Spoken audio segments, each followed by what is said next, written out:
Good morning student, स्वागत है आज की क्लास में आपका। और आज हम पढ़ेंगे धर्म सुधार आंदोलनों के प्रभाव। भाग 1 में हमने बात की थी कि ईसाई एकता का अंत हो गया था।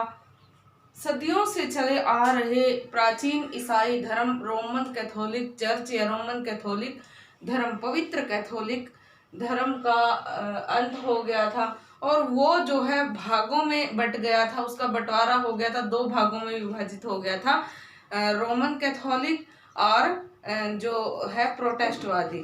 तो इस प्रकार से ईसाई एकता का अंत हो गया जो लंबे समय से चली आ रही थी। दूसरा हमने पढ़ा धार्मिक युद्धों का श्री गणेश, कि धर्म सुधार आंदोलनों के परिणाम स्वरूप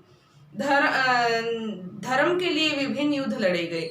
विभिन्न युद्धों में 30 वर्षीय युद्धों की भी हम चर्चा कर सकते हैं, जिनमें धार्मिक मुद्दों को लेकर के आपस में लोगों ने एक दूसरे के ऊपर घात प्रतिघात किया, जान गई और यहाँ पे जान माल दोनों की हानि हुई। उसके बाद हमने बात की थी जनता को अपरिमित कष्ट। जैसे कि हमें पता ही है कि धर्म सुधार आंदोलनों के परिणाम स्वरूप विभिन्न यूरोप के विभिन्न शासकों ने अपने धर्म को एक इस निश्चित स्थिति में पहुंचा दिया कि हम प्रोटेस्टवादी हैं या हम कैथोलिकवादी हैं।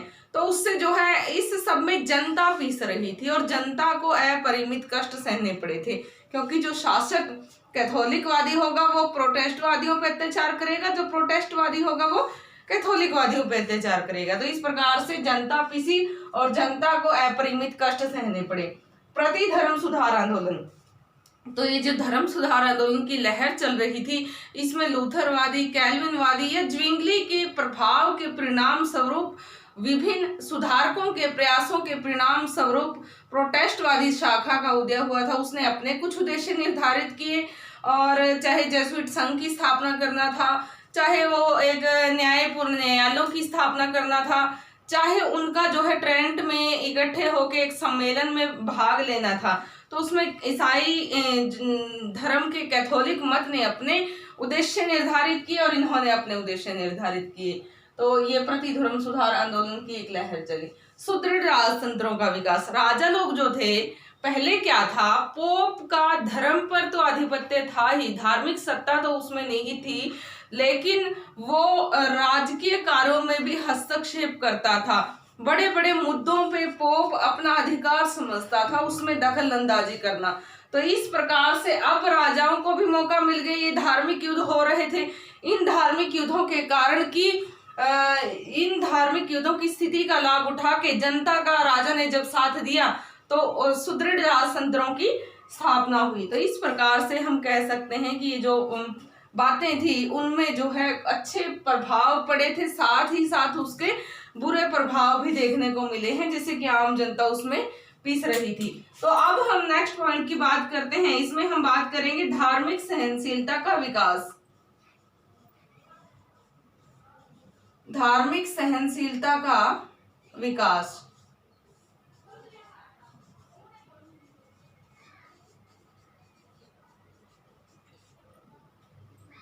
तो एक धार्मिक सहनशीलता का विकास हुआ, धार्मिक सहनशीलता की नीति का विकास हुआ।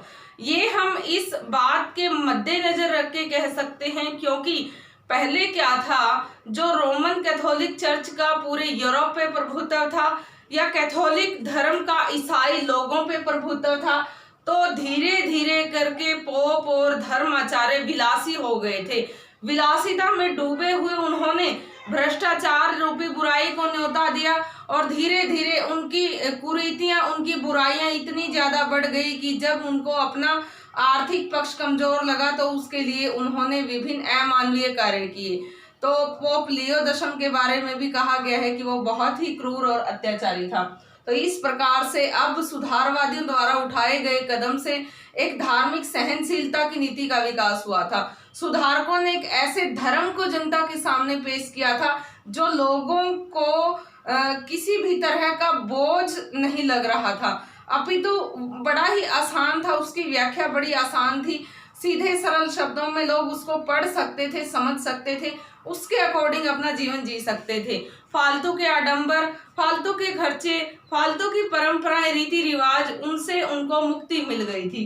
तो एक धार्मिक सहनशीलता का विकास हुआ, धार्मिक रूप से लोगों को सहनशीलता मिली, वो अब सहनशील बने, धर्म के प्रति उनके विश्वास और ज़्यादा जो है अच्छे विकसित हुए। यहाँ पे प्रोटेस्टवादियों की हम बात कर सकते हैं, क्योंकि जो लोग प्रोटेस्टवादियों के संपर्क में आए उनको एक अच्छा धर्म मिला जो सरल था, जिसकी व्याख्या सरल थी। तो इस प्रकार से धार्मिक सहनशीलता का विकास हुआ। अगला जो मुख्य प्रभाव पड़ा था वो था मनुष्य के महत्व में वृद्धि। मनुष्य के महत्व में वृद्धि। धर्म का जब राज सत्ता पे प्रभुत्व होता है तब जो है मानव जाति को भी अपरिमित कष्ट सहने पड़ते हैं, क्योंकि जब जब इतिहास को यदि दोहराएं, जब जब राज सत्ता पे धर्म का प्रभुत्व हुआ है तो धर्म ने राज सत्ता के ऊपर अपना नियंत्रण कायम करने की कोशिश की है।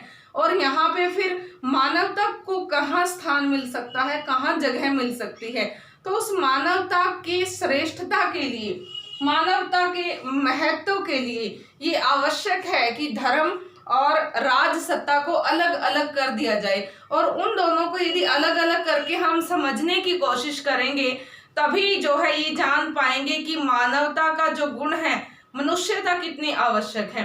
तो यहाँ पे धर्म अब राजनीति से अलग हो गया था।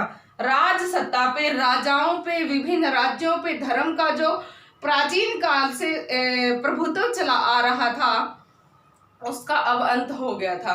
अब जो है विभिन्न सुदृढ़ राजतंत्रों की स्थापना हो गई थी। तो इससे मनुष्य के चरित्र में भी वृद्धि हुई, मनुष्य के महत्व में भी वृद्धि हुई। वो भी एक स्वतंत्र चिंतन, एक तर्कशील जीवन जीने के लिए आगे विचरण कर सकता था। ये नहीं था कि धर्म उस पे अपनी बातें थोप रहा है, राजनीति उस पे अपनी बातें थोप रही है, तो उसके खुद के विचार, खुद का चिंतन, खुद की सोच वो तो खत्म ही हो जाती है। तो यहाँ पे मनुष्य के महत्व में वृद्धि हुई। अब मनुष्य स्वतंत्र चिंतन कर सकता था, तर्कशील जीवन जी सकता था और वो अच्छी तरह से जो है अपनी मन मर्जी का जीवन जी करके प्रकृति में विचरण कर सकता था। तो इससे मनुष्य का महत्व बढ़ा। अगला पॉइंट है कि राष्ट्रीयता की भावना का विकास। राष्ट्रीयता की भावना का विकास।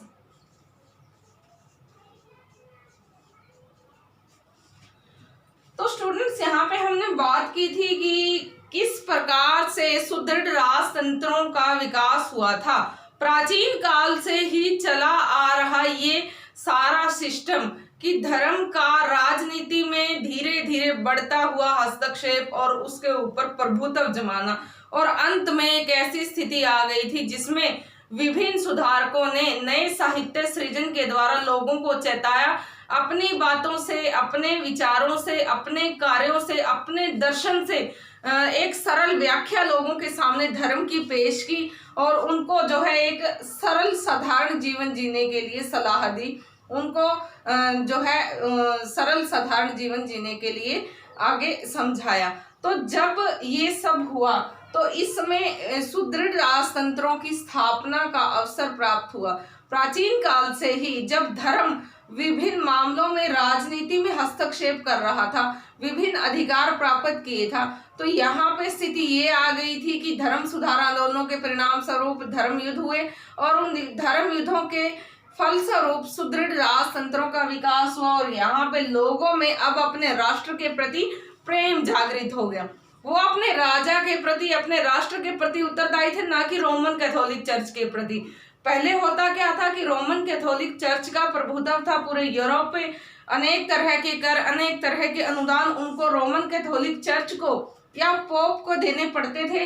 तो उस सबसे जनता परेशान हो गई थी, क्योंकि उनकी आय का अधिकांश भाग तो धार्मिक मामलों में कर अदा करने के लिए, अनुदान देने के लिए उसमें ही चला जाता था। तो उनका जीवन जो था वो काफी कठिन हो गया था।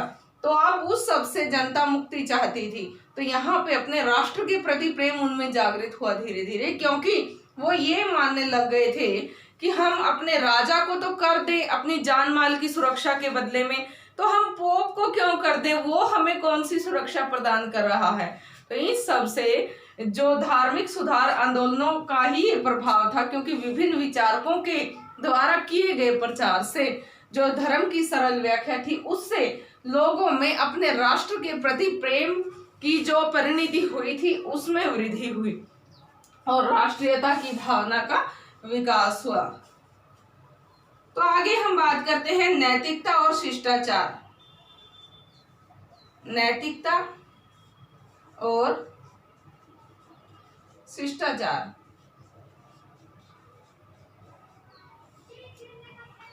धर्म सुधार आंदोलनों के दौरान अनैतिकता और अशिष्ट व्यवहार पर कड़ाई से निंदा की गई थी कि जो लोग गलत व्यवहार करते हैं, दूसरों से अशिष्ट व्यवहार करते हैं, जिनका नैतिक पतन हो गया है, वो जो है एक निहायत ही कमी है मानवता के लिए, मनुष्यता के लिए।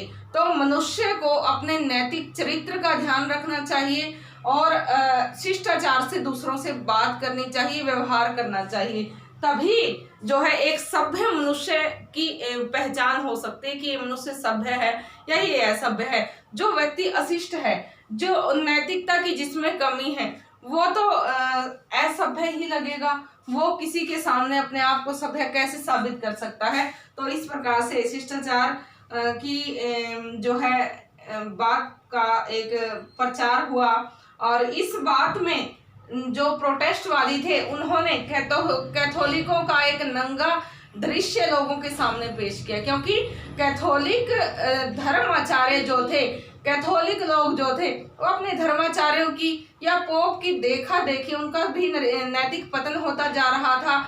खाम खा के आडंबर तो वो मान रहे थे, लोगों से भी मनवा रहे थे, लेकिन उनमें शिष्टाचार बिल्कुल भी नहीं था, वो असभ्य थे। तो इस प्रकार के डरावने दृश्यों को पेश करके प्रोटेस्टवादियों ने एक नैतिकता का और एक शिष्टाचार का जो प्रचार किया, तो उससे समाज में एक अच्छे विचारधारा का भी उदय हुआ। तो यहाँ पे लोग नैतिकता के लिए जो है अपने चरित्र को विकसित करने लग गए और उनमें शिष्टाचार बढ़ गया, उनकी शिष्टाचार की जो भावना थी उसका विकास हुआ। शिक्षा का विकास। शिक्षा का विकास। धर्म सुधार आंदोलन के परिणाम स्वरूप शिक्षा का काफी विकास हुआ था, क्योंकि जैसे हमने देखा कि धर्म सुधार आंदोलन पे पुनर्जागरण का प्रभाव पड़ा था और धर्म सुधार आंदोलन पे पुनर्जागरण का प्रभाव पड़ने के कारण ही विभिन्न जो चाहे वो छापे खाने का विकास था, विभिन्न भौगोलिक खोजें थी, विभिन्न वैज्ञानिक खोजें थी, उनके फलस्वरूप जो मुद्रण शैली का जो विकास हुआ था, उसके कारण से जो भी अध्ययन की सामग्री थी, जो मनुष्य के चिंतन को आगे विकासशील बना सकती थी, उसमें जो है एक वृद्धि हुई। अध्ययन सामग्री लोगों को जब सस्ती दरों पे पढ़ने को मिली तो उनको ये पता चला कि वास्तव में क्या बातें हैं और धर्माचार्य हमें क्या बता रहे हैं, तो उसमें वो फर्क करने लग गए थे। तो इस प्रकार से शिक्षा के विकास हुआ और धीरे धीरे से बहुत सारे देशों में जो है यूनिवर्सिटीज खुली, नए नए कॉलेजेस खुले, जिसमें विद्यार्थी जो है शिक्षा प्राप्त कर सकते थे। वो अपना ग्रेजुएशन के साथ साथ वो अपना व्यवहारिक विकास कर सकते थे, वो अपने आगे रोजगार के लिए भी शिक्षा प्राप्त कर सकते थे। तो इस प्रकार से हम कह सकते हैं कि उस समय में चले धर्म सुधार आंदोलनों के परिणाम स्वरूप विभिन्न अध्ययन के जो भी माध्यम थे उनका विकास हुआ और उसमें विभिन्न विश्वविद्यालयों का खुलना और उसमें धर्मशास्त्र की शिक्षा को प्रोत्साहन करना भी मुख्य कारण रहा। उससे शिक्षा का जो है विकास हुआ। तो यहाँ पे इसमें शिक्षा के विकास के लिए हम प्रोटेस्टवादियों को ज़्यादा महत्व देंगे कि उनके विचारों से ही जो है शिक्षा का विकास हुआ था। जैसे कि जर्मनी के मार्टिन लूथर के प्रभाव से बहुत सारे स्कूलों की स्थापना की गई थी, स्कॉटलैंड में स्कूलों की स्थापना की गई थी, जेसुइट संघ की स्थापना की गई थी। तो ये सारे प्रोटेस्टवादी विचारधारा के ही केंद्र रहे हैं। लोक साहित्य और कला का विकास। लोक साहित्य और कला का विकास।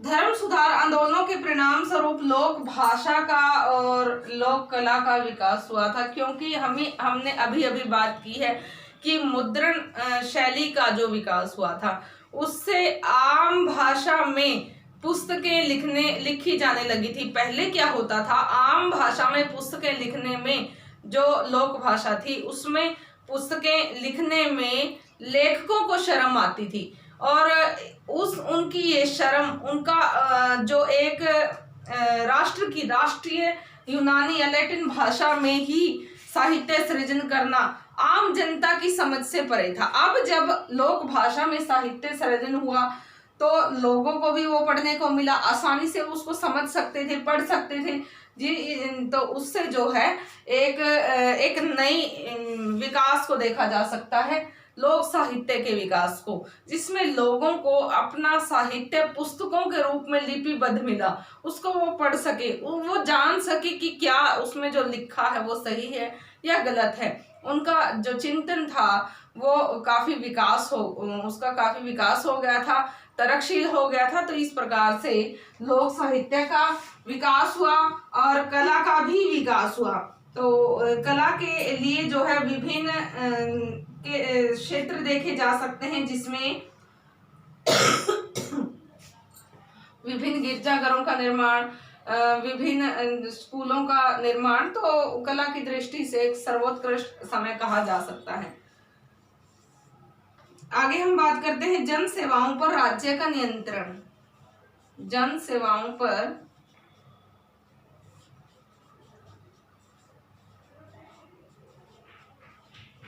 राज्य का नियंत्रण। धर्म सुधार आंदोलन से पहले जन सेवाएं जो थी, जन सेवाएं मतलब शिक्षा, स्वास्थ्य, चिकित्सा या जो भी छोटे मोटे जो न्यायिक इससे संबंधित काम थे, वो धर्म का उन पे प्रभुत्व था, चर्च का उस पे प्रभुत्व था, धार्मिक सत्ता थी। तो जन सेवाओं पे धर्म का प्रभुत्व था। कहने का अभिप्राय ये है कि धार्मिक लोग ही ये सब मामले सुलझाते थे, इसके लिए विभिन्न तरह के वो कर लेते थे, अनुदान लेते थे।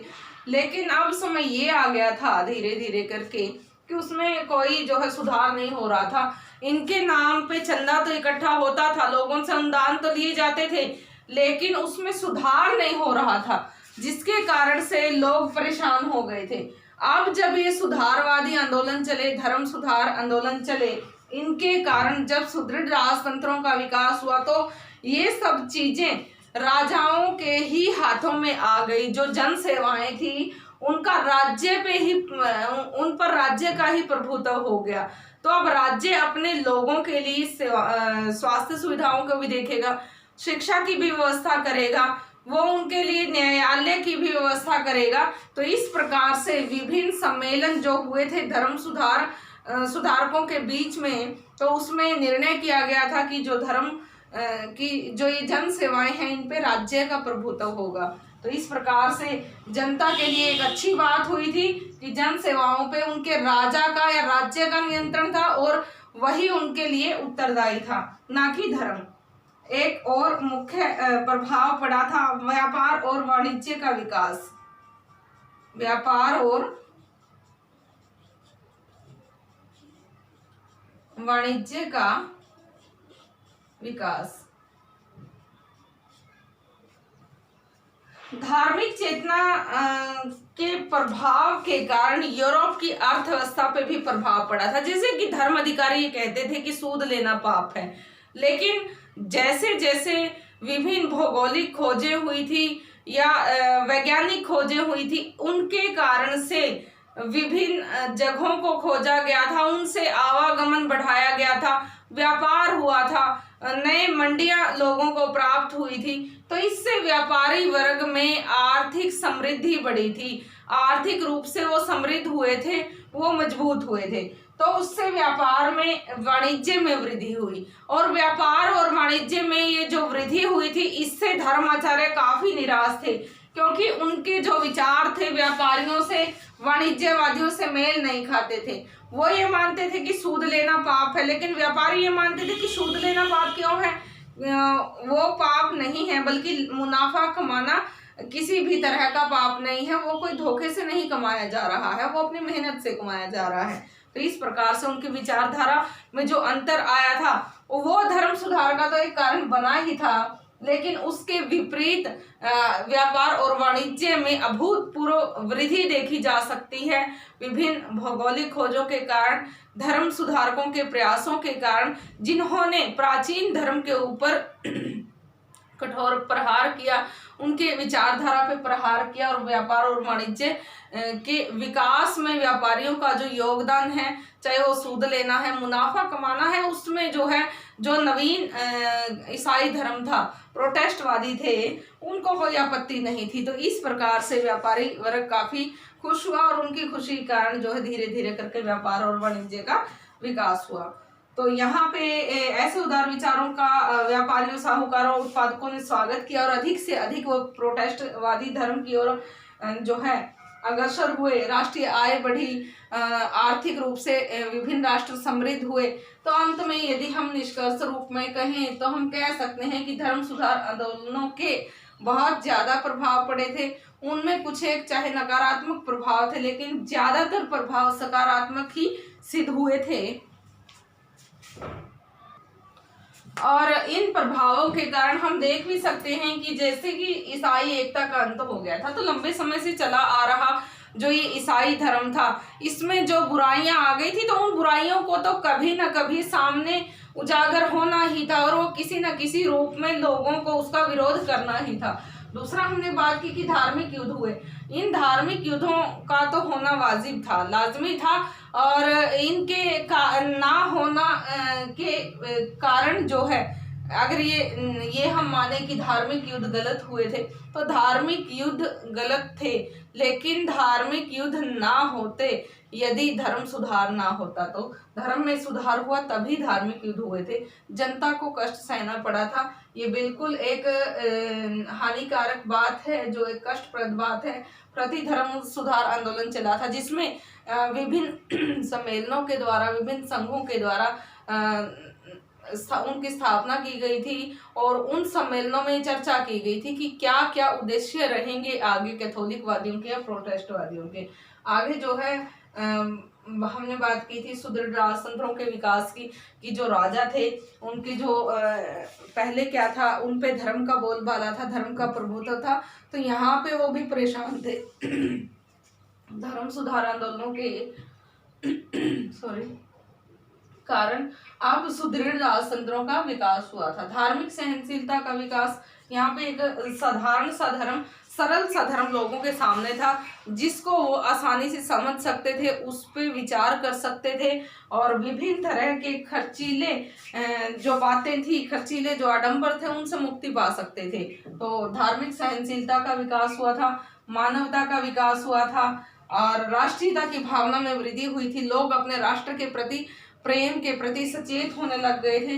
नैतिकता का विकास हुआ था, शिष्टाचार का विकास हुआ था, शिक्षा का विकास हुआ था, लोक साहित्य का विकास हुआ था, कला का विकास हुआ था, और जो है जन सेवाओं पर राज्य का नियंत्रण हो गया था। लंबे समय से चला आ रहा धर्म का राज्य पे प्रभुत्व या धर्म का जन सेवाओं पे प्रभुत्व था, वो अब खत्म हो गया था। व्यापार और वाणिज्य का विकास हुआ था। तो इस प्रकार से इस व्यवस्था का विकास होने के कारण आगे पूंजीवादी व्यवस्था का जन्म हुआ था।